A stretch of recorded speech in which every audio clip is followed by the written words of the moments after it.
Usually on a Monday night, this patio is packed, but according to bar owner John Sears, during winter break, that was not the case. Incorporated said that these puppies were brought in by a man in West Columbia who said he couldn't afford to take care of 5 puppies.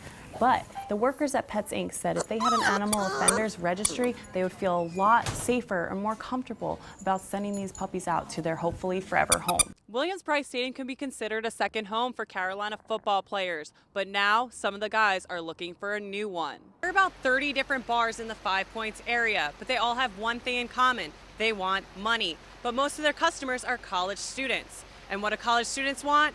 Cheap drinks. Viper, ready, hack.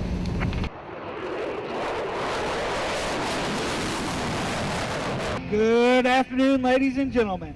The Viper demo team from Shaw Air Force Base in Sumter has been practicing up to 4 times a week to prepare to put on a show at the Marine Corps Air Station in Buford.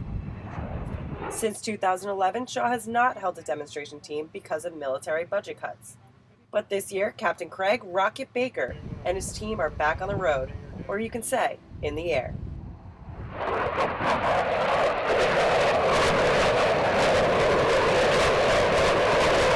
We've got a great season lined up, with all great shows, and, Standard Answer, we're excited for all of them, and we are. The team says they are ready to give back to their supporters in the community, and the Buford show on Saturday gives them the perfect chance. We're excited for the Buford Air Show because it's our hometown show. We're only 2.5 hours away, so we're really hoping to get a lot of involvement from our community here locally.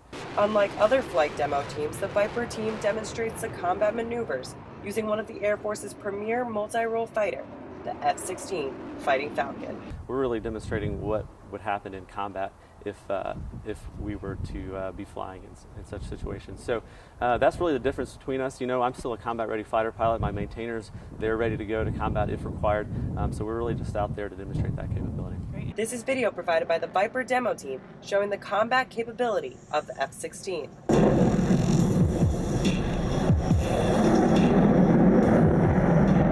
After their 4-year hiatus, it's time for the Viper demo team to perform in Buford, and Tech Sergeant John Crow knows they are ready. It's going to be a great show.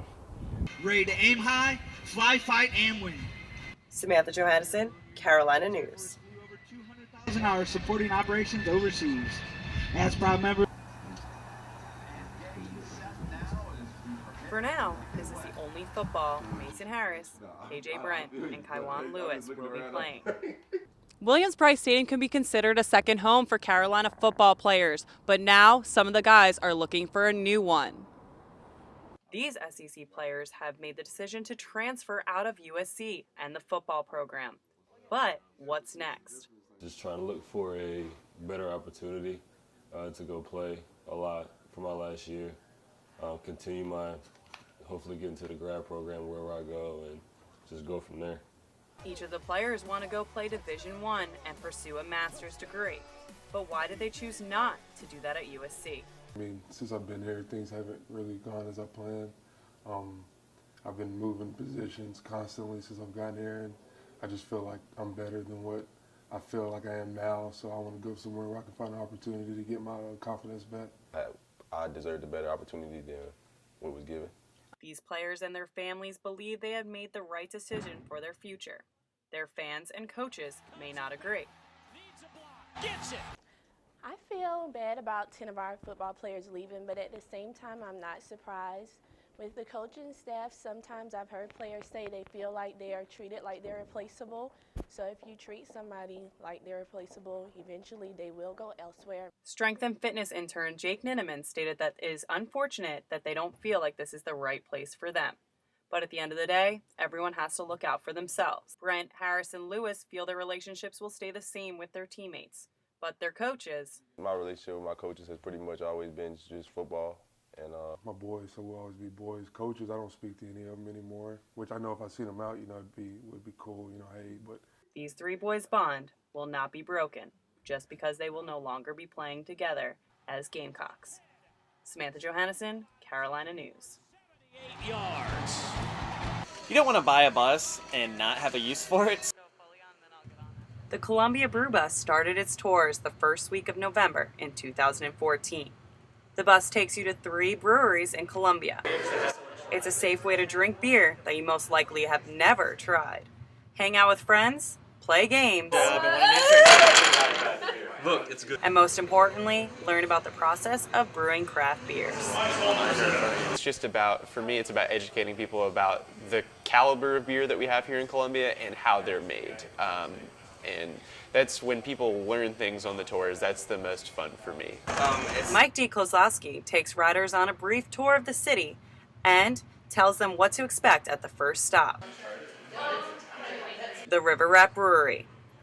Here, the Brew Bus group gets a chance to try 4 different craft beers that were already set up for them. They get a tour at each brewery, where everyone is able to learn how beer is actually made, bottled, and put out for everyone to enjoy. Not only do the riders enjoy the bus, but the driver does too. Love the Brew Bus.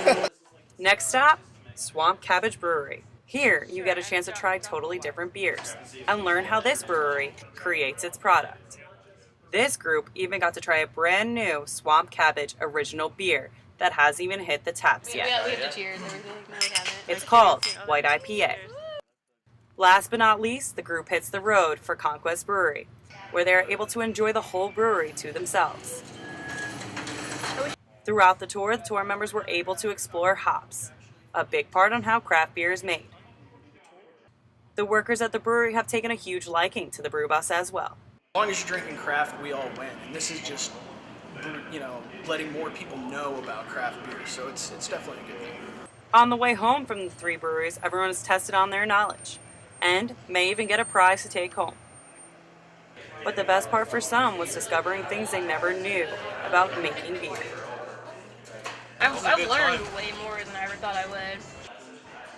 Samantha Johannesson, Carolina News. Or to speak. The dog flu is spreading. Over 1,000 reports have been made in Illinois, Wisconsin, Ohio, and Indiana. There are no confirmed cases here in South Carolina, but there is potential of it spreading outside of the Midwest. There's always a possibility. Right now, it's the current dog flu outbreak is concentrated in the Chicago area, predominantly amongst boarding facilities and like places where there's lots of dogs congregating. And right now, it's not a problem in South Carolina, and we're not currently recommending vaccinating against it. It is passed from pet to pet from a sneeze, cough, or nose-to-nose contact. Symptoms are similar to the human flu and can potentially cause death. Doggy daycares are prepared to vaccinate their dogs if it does come to South Carolina. And so if it did come here, we just make sure to add that to our list of requirements for everybody to be up to date on.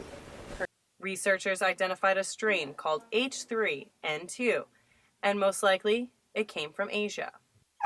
The current outbreak in Chicago is from an Asian strain that's not related to our current vaccinatable canine influenza that's out there now. So we're not sure if the vaccines we have will work against the current outbreak in Chicago. The best way to prevent your dog from getting the dog flu is not to travel with your dog and keep an eye out for symptoms. Samantha Johannesson, Carolina News.